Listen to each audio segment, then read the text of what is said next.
Assalamualaikum warahmatullahi wabarakatuh teman anak muda. Selamat siang semuanya di siang hari yang berbahagia ini. Rizky kembali menyapa kamu di 91,6 UMS FM dalam program Talk Show on the Road.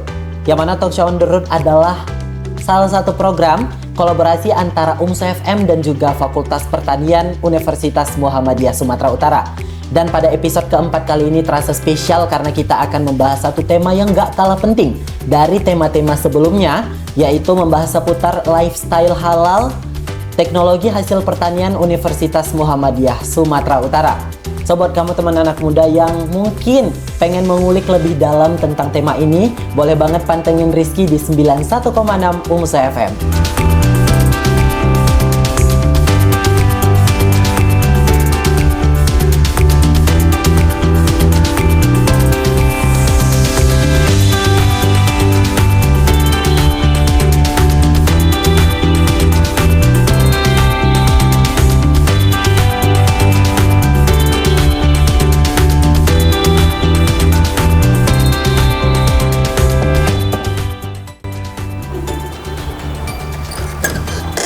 Assalamualaikum Ibu. Waalaikumsalam. Kabar baik hari ini Bu? Alhamdulillah baik. Jadi Bu, dengan Ibu Desi Ardila kan, hari ini kita akan bincang santai Bu seputar lifestyle halal bersama teknologi hasil pertanian di Universitas Muhammadiyah Sumatera Utara. Boleh Bu kita bincang sekarang? Silakan. Boleh, terima kasih Bu.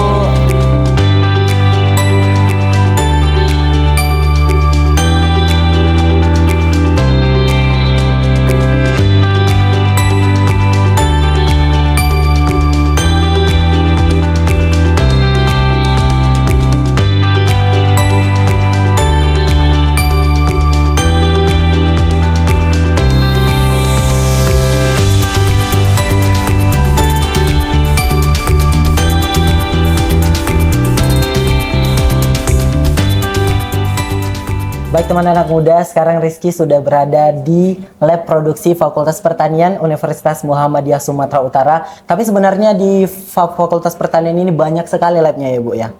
Ya ada kira-kira ada 8-9 lab lah gitu. 8-9, wah ini luar biasa sekali teman anak muda. Dan hari ini kita akan berbincang seputar lifestyle halal bersama teknologi hasil pertanian Universitas Muhammadiyah Sumatera Utara. Dan sudah hadir di tengah kita ada Dr. Insinyur Desi Ardila MSI sebagai salah satu dosen di program studi teknologi hasil pertanian Fakultas Pertanian Universitas Muhammadiyah Sumatera Utara. Halo Ibu, apa kabar hari ini, sehat? Alhamdulillah, insya Allah sehat. Alhamdulillah. Nah Ibu, banyak nih teman anak muda yang pengen tahu apa sih teknologi hasil pertanian ataupun program studi teknologi hasil pertanian di Universitas Muhammadiyah Sumatera Utara sendiri Bu. Boleh dijelaskan Bu? Oke. Jadi di Fakultas Pertanian itu ada 3 prodi. Salah satunya adalah prodi teknologi hasil pertanian.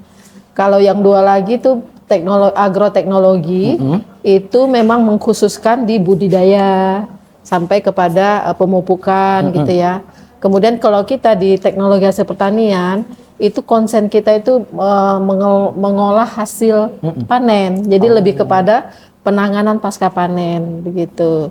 Jadi teknologi hasil pertanian itu bukan hanya belajar tentang bagaimana budidaya secara umum, tapi juga dia lebih memfokuskan bagaimana penanganan pasca panen, terutama mengolah hasil-hasil pertanian, karena memang kita teknologi hasil pertanian, jadi nggak khusus di pangan saja, termasuk tanaman industri juga kita olah bagaimana memanfaatkan tanaman industri menjadi produk yang bernilai begitu, bahkan sampai kepada limbahnya pun kita ini ya, karena hal memang sekecil limbah juga ya, karena memang teknologi yang kita terapkan di samping teknologi tepat guna, dia juga teknologi ramah lingkungan ya, teknologi zero waste. Jadi semua produk-produk ini kalau bisa nggak ada limbahnya. Wow. Ya, jadi limbahnya itu kita olah lagi menjadi sesuatu yang berguna, yang bermanfaat begitu. Oke Bu, mungkin kalau teman anak muda masuk ke program studi THP di Fakultas Pertanian Universitas Muhammadiyah Sumatera Utara, apa saja yang bakal teman anak muda pelajarin nih Bu? Iya, jadi di teknologi hasil pertanian itu, di samping kita belajar bagaimana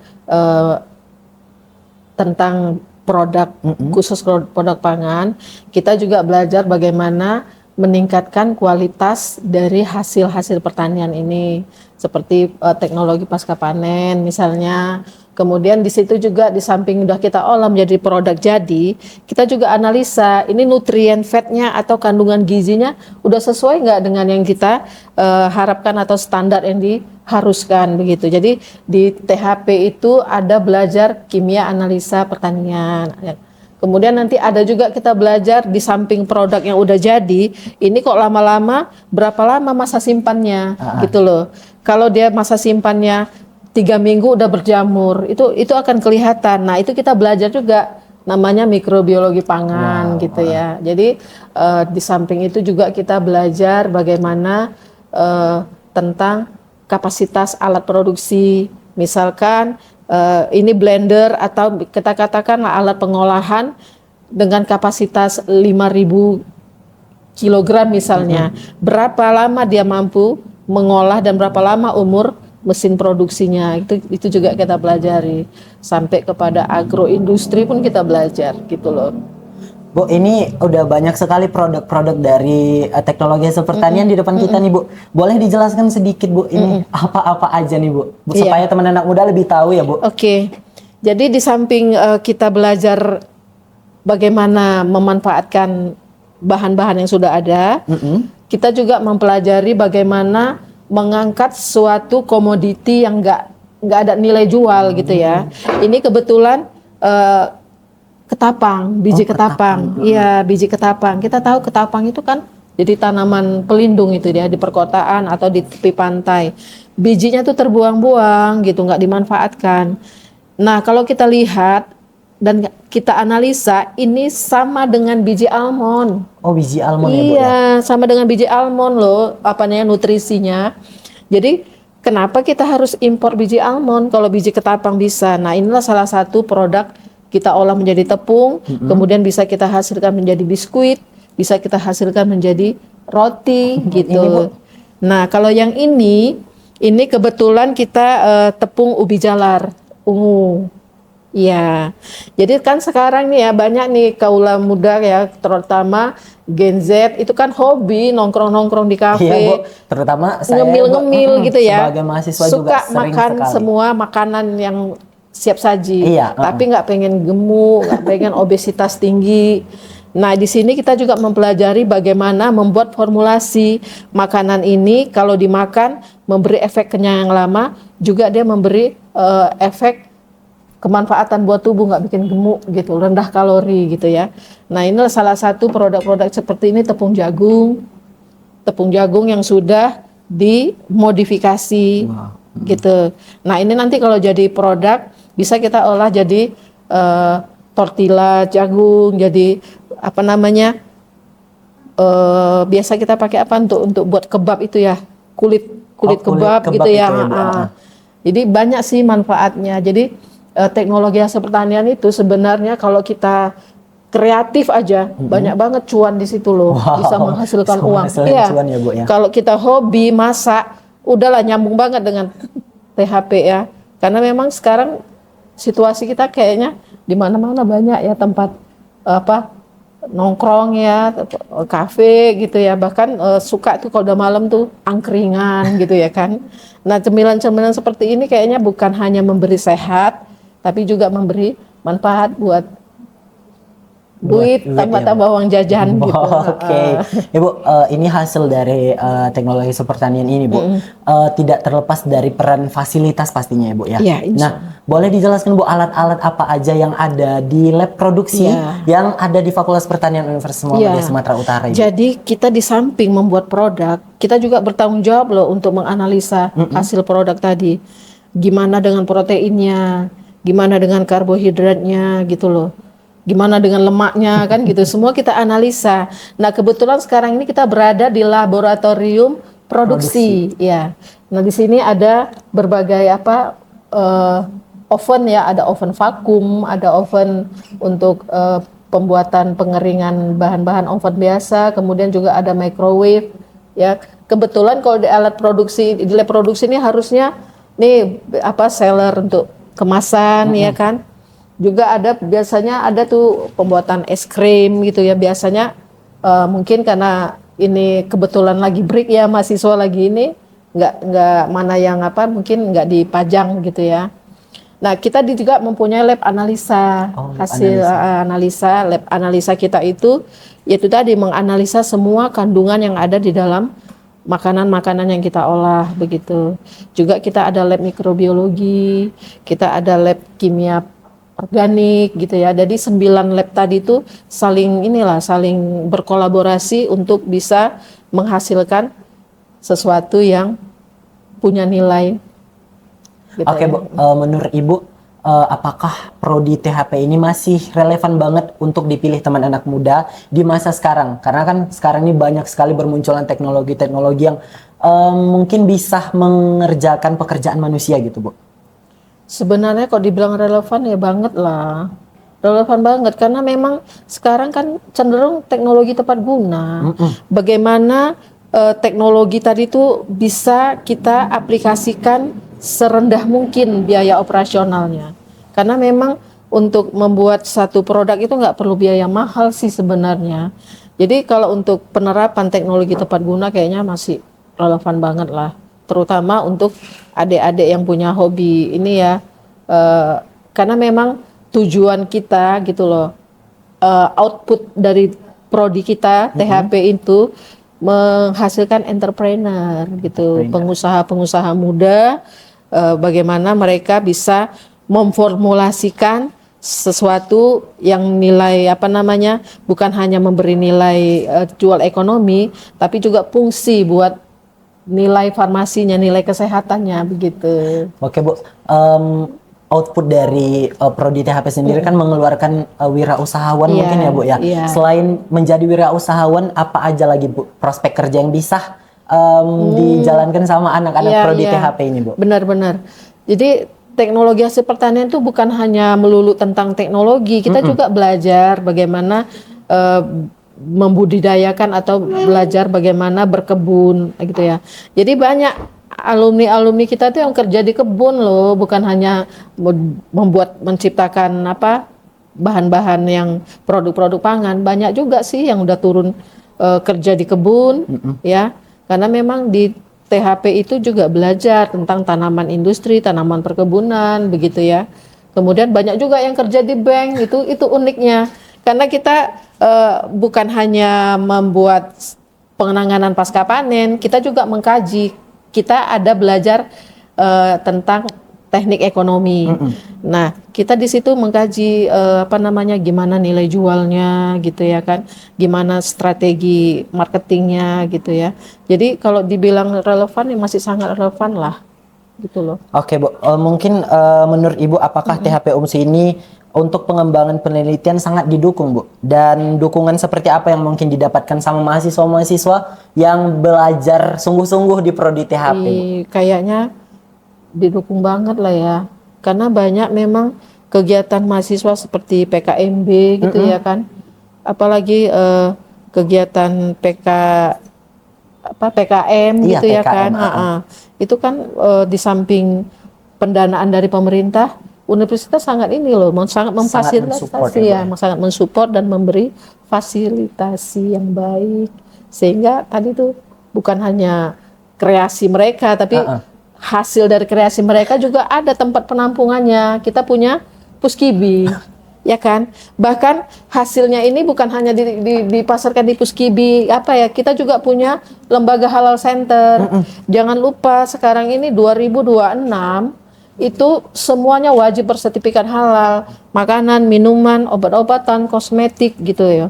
Harusnya 2024 kemarin pemerintah kasih perpanjangan buat pengusaha-pengusaha pelaku usaha tadi di 2026.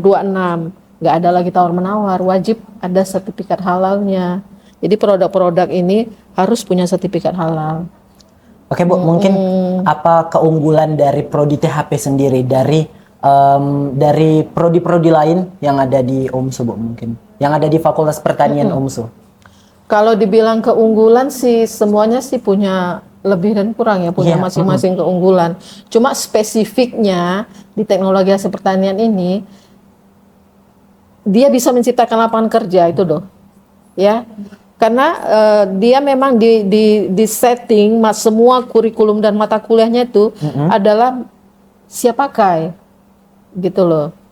Teknologinya teknologi siap pakai, kemudian mahasiswanya juga dilatih, diberi bimbingan bagaimana menghasilkan suatu produk gitu ya kan.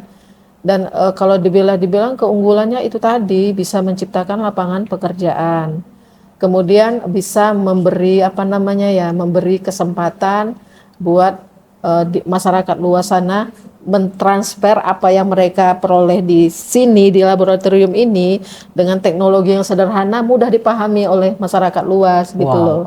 Gitu kira-kira kalau dibilang saya ya selaku orang yang memang bergeraknya di bidang teknologi hasil pertanian dari dulu sampai sekarang, kayaknya yang saya tahu itu ilmunya tetap update lah gitu loh. Nggak ada ruginya, dan saya yakin kalau memang kita serius menekuni apa yang kita ada di dalamnya ini, saya yakin maju deh. Oke, Bu. Mengingat UMSU sangat mendukung dengan segala fasilitas yang ada di Prodi THP ini, Bu. Boleh di-spill, Bu, apa saja prestasi yang sudah diraih sama mahasiswa-mahasiswa yang ada di Prodi THP, Bu? Banyak banget ya. Terutama itu dari 3 tahun belakangan ini ya. Adik-adik sini dulu, kalian sini dulu. Ini teman-teman kalian yang punya prestasi seperti PKM ya. Sudah sini. Sudah masuk ke Rambah nasional ya. Bahkan sudah banyak ini mahasiswa-mahasiswa kita di sini yang bebas skripsi ya, karena memang prestasi-prestasi mereka sangat didukung gitu ya, setiap apanya. Berapa tuh teman-teman kita yang sudah ini angkatan yang udah bebas skripsi ya dari ini ya, dari kegiatan-kegiatan mahasiswa ya. Kami cuma Nanda, Bu. Dia kan PKM di Ponorogo kan parfum dari enzim. Kemudian Yogi ya, Yogi itu sekarang ya. Sebelum kami. Nah, angkatan sebelumnya itu sampai juara di segala ini yo, segala bidang, baik poster, baik yang untuk essay itu lomba essay nasional ya, sampai kepada dia pemenang tingkat nasional tuh ya. Sekarang begitu dia tamat itu langsung di booking oleh perusahaan gitu, nggak dikasih keluar, nggak dikasih lepas, dia langsung, dan sekarang sudah di Kalimantan ya. Jadi kalau untuk kreasi mahasiswa, aktivitas mahasiswa kayaknya sangat mendukung deh universitas ya. Ya memang udah banyak lah gitu teman-teman mereka ini yang sudah memberikan hasil dan prestasi sehingga diberi bebas skripsi, itu kan keren banget ya. Oke, boleh. Ini siapa namanya nih, kakak apa? Fatihah. Oh, kakak Fatihah. Boleh dong dijelaskan sedikit apa hasil dari penelitiannya yang udah menolehkan prestasi di Prodi THP ini, boleh dong? Penelitian secara pribadi sih kemarin cuma di SI Bandung itu. Tomatnya di di general modifikasi, tomatnya dimodifikasi supaya dia hilang bijinya gitu. Semalam dinaikkan di SI Bandung itu cuma dapat plus. Oh, kalau kak ini namanya? Suci. Oh, kakak Suci. Kalau kakak Suci sendiri gimana nih? Penelitian sih cuma ikut PKM ya Bang, tapi itu lulus di judul aja, nggak sampai lulus ke tahap berikutnya. Skripsinya tuh pakai apa tuh? Menjelaskan tentang roti gluten free ya. Bahannya utamanya itu biji ketapang ini. Oh, yang ini ya? Biji ketapang hasilnya ini rotinya. Oh, ini rotinya. Jadi tren penelitian mereka ini kita sesuaikan dengan apa sekarang ya. Orang sekarang hobi makan, hobi ngemil, tapi nggak pengen obesitas, nggak pengen gendut. Jadi dia terinspirasi bagaimana menciptakan makanan yang free gluten. Free gluten artinya tidak membuat kita tidak membuat kita gendut, tidak membuat kita tuh obesitas dan diabetes ya. Jadi dia formulasikanlah tepung ubi kayu, tepung biji ketapang kan sesuatu yang kurang nilai ekonominya. Nah, dengan dia buat roti free gluten, udah pasti deh harganya melebihi dari yang bahan bakunya gitulah kira-kira. Memang THP itu seperti itu, menciptakan sesuatu yang sifatnya inovatif, meningkatkan nilai ekonomi dari yang biasa-biasa saja menjadi sesuatu yang luar biasa ya, Bu. gitu. Oke, boleh terima kasih untuk Kak Suci dan juga Kak apa namanya? Fatihah. Kak Fatihah udah mau sharing-sharing sedikit ya di talk show kali ini. Bu, mungkin kita lanjutin lagi, Bu. Oke. Perbincangan kita. Terima kasih. Nah, Kalau tadi kita ada membahas sedikit tentang kontribusi Prodi THT dengan Halal Center, Bu. Bagaimana Ibu melihat keterkaitan antara Prodi THP sendiri dengan Halal Center yang ada di Universitas Muhammadiyah Sumatera Utara? iya, ini sedapnya nih. UMSU itu bukan hanya membuat menyediakan program studi yang memang menghasilkan satu produk, tapi juga membuat mendirikan satu lembaga untuk melegalitaskan atau untuk sertifikasi halalkan produk-produk yang dibuat gitu ya. Karena memang sekarang ini pemerintah kan sudah mencanangkan tuh wajib halal itu di 2024 kemarin ya kan. Nah, begitu itu digaungkan, nah itu Muhammadiyah Pusat, PP Muhammadiyah Pusat langsung memberi instruksi bahwa setiap PTMA itu harus punya lembaga sertifikasi halal. Nah, itu langsung disahuti oleh pihak universitas dan kita langsung ada lembaganya. Jadi lembaga Halal Center itu sendiri sebenarnya sampai saat ini yang paling aktif di Medan itu kita ya. Kita sudah diberi kuota yang begitu banyak, hampir 4.000 sertifikat halal UMKM yang kita bantu, kita dampingi untuk kepengurusan dan itu sudah terbit gitu loh. Nah, keterkaitan dengan THP sendiri jelas sangat terkait karena THP kan buat produk penanganan pasca panen gitu loh, pengolahan pasca panen. Nah, semua produk-produk yang ada yang sudah dihasilkan itu, nah itu kan kalau ada sertifikat halalnya, itu kan mempunyai nilai jual yang lebih ya. Konsumen pun yakin bahwa ini nggak kaleng-kaleng, di samping nutrisinya bagus, dia juga ada garansinya bahwa dia punya sertifikat halal begitu. Nah, keterkaitannya itu di situ kebetulan pun teman-teman yang aktivis di lembaga halal tuh rata-rata dari kita gitu loh. Karena memang bidangnya kita banget itu, baik auditor halalnya, baik penyelia halalnya, semuanya itu sangat berkaitan dengan teknologi hasil pertanian karena memang prosedur yang kita kerjakan sesuai banget dan sangat didukung oleh kurikulum dan materi kuliah di teknologi hasil pertanian begitu. Mungkin apakah mahasiswa THP UMSU ini dilibatkan langsung, Bu, dalam kegiatan sertifikasi halal ataupun riset yang ada di Halal Center di UMSU, Bu? Dilibatkan banget karena memang perekrutan kemarin pelatihan pendamping produk halal itu kita buka untuk mahasiswa dan alhamdulillah banyak mahasiswa, nggak hanya THP sih, prodi lain bahkan ekonomi, FAI, ya kan, FISIP itu banyak yang mengikuti kegiatan itu dan mereka sudah mendapat sertifikat pendamping produk halal dan itu mereka sudah aktif itu di lapangan untuk mendampingi para pelaku-pelaku usaha yang UMKM atau home industry itu mereka langsung akan turun itu membantu gitu. Oke, Bu, penjelasannya udah dapat banget dan sangat sudah lengkap. Dan sekarang kita akan berkeliling-keliling, Bu, di sekitaran lab untuk melihat langsung alat-alat ataupun fasilitas-fasilitas yang sangat luar biasa yang ada di program studi teknologi hasil pertanian Universitas Muhammadiyah Sumatera Utara. Mari, Bu.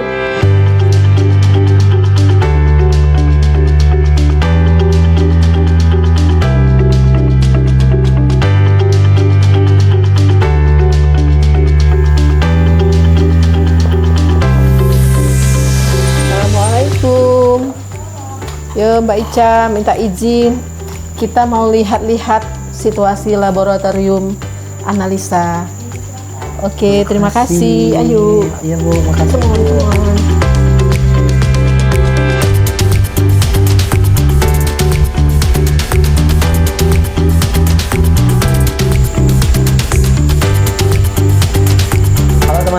muda, sekarang kita sudah berada di lab analisa ya Bu? Ya. Fakultas Pertanian Universitas Muhammadiyah Sumatera Utara. Nah Bu, boleh dijelasin apa saja fasilitas-fasilitas yang ada di lab analisa ini Bu? Oke. Jadi sekarang kita berada di lab analisa, di mana lab ini lanjutan dari lab produksi tadi ya. Jadi sampai kemari kita analisa lah apa yang udah kita produk tadi. Jadi yang kita analisa adalah gizinya, ya kan, atau nutrien fatnya, kemudian bagaimana kontaminasi jamur sehingga dia bisa tahan lama disimpan gitu ya. Nah ini alat-alat yang mendukung kerja kita gitu ya. Jadi lab kita ini ada beberapa bagian ya. Nah kita sekarang berada di lab untuk analisa kultur atau mikroba. Mikroba yang mengkontaminasi. Ini kebetulan banyak di tabung reaksi. Ini adalah pengenceran dari produk yang kita buat tadi, roti dari ketapang dan mokaf tadi. Kemudian di sini juga ada bahan-bahan yang udah kita haluskan. Terus kita buat ini. Nanti ini kita ambil, kita lihat berapa banyak kandungan jamur atau mikrobanya gitu. Kalau untuk ini yang cairan kuning ini gimana Bu? Ini roti. Rotinya kita haluskan, terus kita kasih larutan pengenceran, nanti ekstraknya kita ambil. Itulah yang mau kita analisa gitu untuk kadar kontaminasi dari mikrobanya, atau kita analisa dari nutrisinya gitu. Oke Bu, selain mungkin fasilitas yang ada di ruangan ini Bu, ada nggak fasilitas yang lain yang sangat perlu banget bagi program studi THT khususnya Bu? Ada, kita lanjut ke dalam. Boleh kita lanjut ke dalam ya Bu ya. Iya.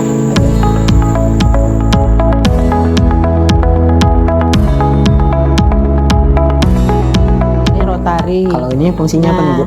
Ini fungsinya untuk mengambil ekstrak dari apa yang mau kita analisa, seperti mau kita analisa umpamanya ekstrak proteinnya atau ekstrak apanya, kita bisa pakai rotari ini gitu ya. Nah kalau ini centrifuge ya, ini Bu, kecepatannya fungsinya? 5000 rpm. Ini bisa memisahkan protein, langsung bisa kita pisahkan DNA-nya gitu. Protein yang tadinya kompleks menjadi bagian-bagian yang sederhana bisa kita pakai ini gitu ya. Dan ini nggak semua punya Bu, ya? Ini mahal banget ini memang. Iya, kecepatan 5000 rpm ini salah satunya rumah sakit Bangkai Bu. Nah ini selanjutnya apa nih Bu? Ini namanya tanur. Fungsinya? Tanur ini untuk menganalisa kadar abu. Jadi bahan tadi, roti tadi udah kita haluskan, kita masukkan kemari, itu kan udah kering banget tuh, kita timbang berapa kadar abunya atau mineralnya. Kalau ini untuk ekstrak lemak. Kayak kompor ya Bu ya? Ya memang kompor, ini tungkunya ada 6, jadi sekali jalan itu ada, bisa kita lakukan 6 sampel gitu, sekali kerja gitu ya. Kemudian ini ini nama alatnya spektrofotometer. Nah ini lebih canggih lagi, bisa kita analisa di sini klorofil tanaman, mau nguji karbohidrat bisa. Nah kebetulan ini saya jadi teman sejati saya nih selama 3 tahun berturut-turut yang lalu nih. Oh kenapa tuh Bu? Untuk ini analisa lemak babi.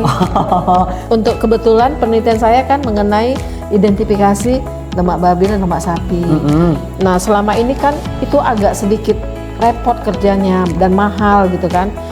Ternyata pakai alat spektrofotometer ini bisa menganalisa bedanya lemak babi dengan lemak sapi dengan panjang gelombang. Sistem kerjanya menggunakan panjang gelombang. Jadi memang beda tuh puncak-puncak lemaknya sapi dengan lemaknya babi. Nah ini sangat membantu loh. Jadi nggak perlu berbayar mahal untuk menganalisa ada nggak di makanan itu lemak babi ya gitu. Terus selanjutnya apa nih Bu? Alat yang kecil mungil ini. Timbangan digital. Ya kita memang sering gunakan ini, dan ini memang kerjanya sensitif untuk menimbang bahan-bahan yang akan kita gunakan. Wah luar biasa sekali teman anak muda, fasilitas dan juga alat-alat yang digunakan di program studi Teknologi Hasil Pertanian di Fakultas Pertanian Universitas Muhammadiyah Sumatera Utara. Tapi kalau kita kulik satu-satu ataupun lebih dalam lagi nggak bakalan cukup teman anak muda. Iya. Dan buat kamu mungkin kalau mau tahu lebih lanjut lagi boleh banget bergabung ke Fakultas Pertanian Universitas Muhammadiyah Sumatera Utara. Mungkin Ibu apa yang Prodi THP loh. Iya, di Prodi Iya. THP di Fakultas Pertanian Universitas Muhammadiyah Sumatera Utara. Nggak kenal maka tak sayang. Betul sekali. Coba bergabung ya para Gen Z yang pengen punya kemampuan lebih, terutama untuk mencari cuan nih sekarang Iya, ini kan betul kita sekali. memang harus kreatif untuk mencari kesempatan ya, mencari kesempatan. Peluang itu banyak ya Bu Bener ya. banget. Tapi tidak semua orang bisa memanfaatkan peluang yang ada. Mungkin Ibu sedikit pesan untuk semua teman anak muda yang sedang menyaksikan kita di talk show on the road kali ini Bu, boleh? Oke. Ya jadi buat anak-anakku ya yang masih bingung-bingung cari universitas kemana sih mau daftar kan gitu ya. Nggak usah khawatir, nggak usah takut, nggak usah ragu, bergabung di Universitas Muhammadiyah Sumatera Utara, terutama di Fakultas Pertanian yang di dalamnya tuh ada teknologi hasil pertanian. Jadi kalau pengen tamat punya kemampuan untuk menciptakan sesuatu yang menghasilkan duit atau menciptakan lapangan pekerjaan, bergabung di teknologi hasil pertanian. Oke. Jadi Fakultas Pertanian dan juga Prodi THP ini nggak diragukan lagi teman anak muda, keunggulan dan juga kehebatannya. So buat kamu yang mungkin pengen gabung boleh banget daftar di www.umsu.ac.id atau boleh langsung datang ke kampus utama Universitas Muhammadiyah Sumatera Utara di Jalan Kapten Mukhtar Basri. Untuk itu Rizky dan juga Ibu Dr. Insinyur Desi Ardila MSI pamit undur diri. See you dan wassalamualaikum warahmatullahi wabarakatuh. Waalaikumsalam warahmatullahi wabarakatuh.